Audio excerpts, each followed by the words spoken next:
friends, and welcome back to Skiing 5.0, the comeback after 50. I am Sunny, a woman in her 50s, tackling the slopes after decades away. This week was a roller coaster, both on the slopes and in my head. It was a week of progress, challenges, and a deep dive into the mental side of skiing. If you have ever felt frustrated with your performance or had to battle your own brain while learning a new skill, this one's for you. Sometimes it's hard to focus, just to persevere and just to make it, but everything that's within your grasp, you gotta take it, you gotta go harder, just dig deeper inside you to find that method, that mode that wants that hunger to survive, just to ride the grind, to take it the way you gotta take it and never stop. Week I had to skip my Thursday lesson because, as I mentioned the week before, I strained my back after 5 days of skiing.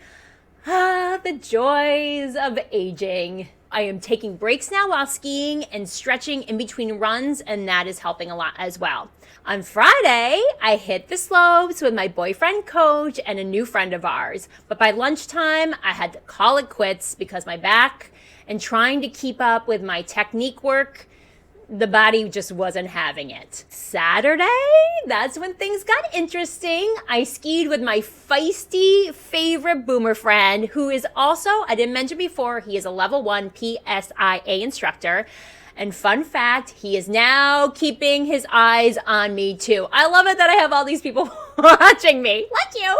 And he pointed out that my right arm has been dragging back during the turns.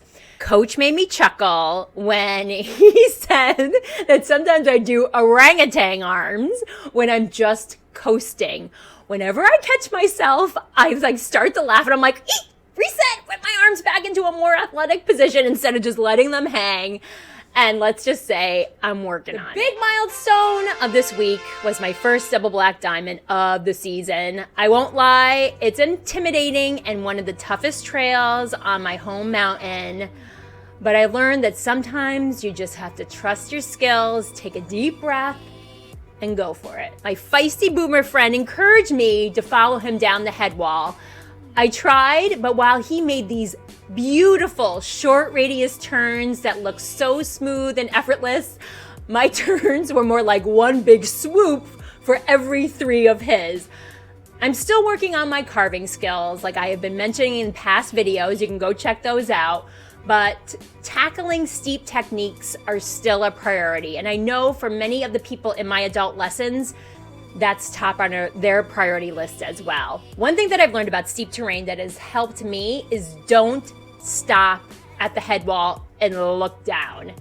It's scary as hell to see that steep drop over the crest, but it's much easier to maintain your flow and make your first turn in motion from further up the trail. So a little tip for you. Sunday was a tough day for me. I know. Oh, is Sunny complaining? Just as my back was starting to feel better, I woke up with a killer migraine. And of course, that's the day we get a couple inches of fresh snow. Hot diggity dog, look at this.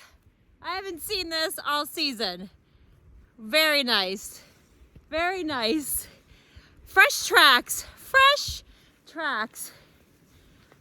Yes. All right, let's go before everybody comes. I pushed myself. I'd go out and I'd do one run. I'd head back to the locker to regroup. Then I pushed myself to go back out and do another run. Everyone who knows me there at my home mountain in my little locker area, that if I'm at the locker in the morning in between runs, I am definitely not feeling great.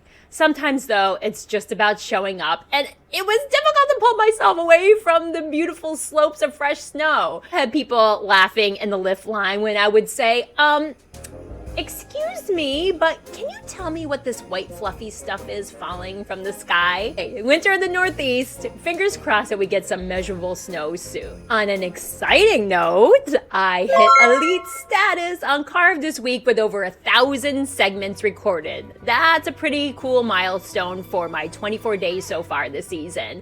But it also brings me to something I've been struggling with, the mental side of using Carv. I am a big believer in the power of mindset, staying positive, finding balance, and giving myself some grace.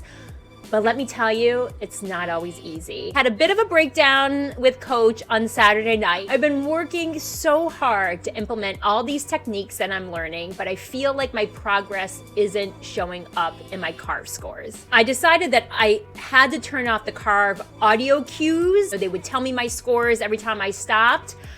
But after hearing like a low ski IQ after a run that felt great, it was just really beating me up. I feel like I would be in a groove and be like, nope, you suck. So I do have to remind myself that challenging terrain like hard surfaces and navigating crowds, that they do factor into my scores. I know that if I was out west on wide, beautiful, groomed blue runs, tearing up some ego snow, my scores would be a lot higher. But damn, it's still kind of depressing when you're working so hard to improve. That's why I want to dive into the mental side of learning and improving as we get older. Research from the Journal of Sports Psychology shows that frustration is actually a good sign. It means your brain is working hard to adapt, process new information, and build neural pathways. Progress isn't linear, but it's happening beneath the surface. For those of us skiing later in life, we're not just building new skills, we're also working against decades of ingrained habits. It takes time, patience, and self-compassion. Remember, frustration equals progress in disguise. Here are some mental techniques that I'm using to stay sharp and motivated. Number 1, visualization.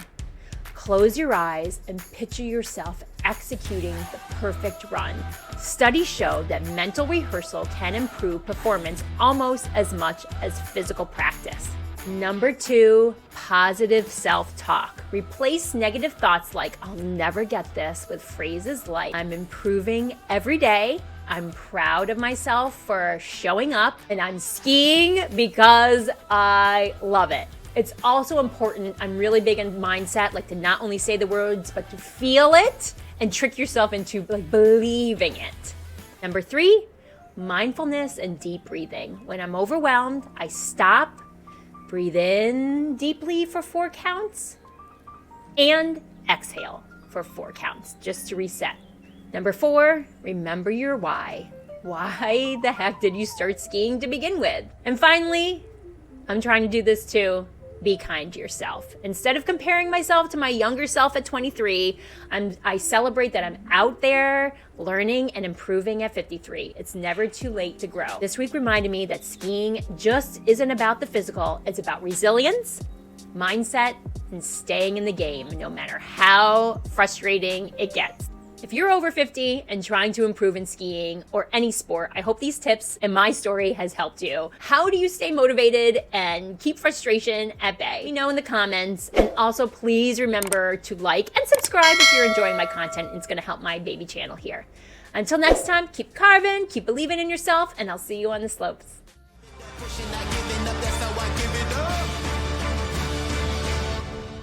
That's how I give it up.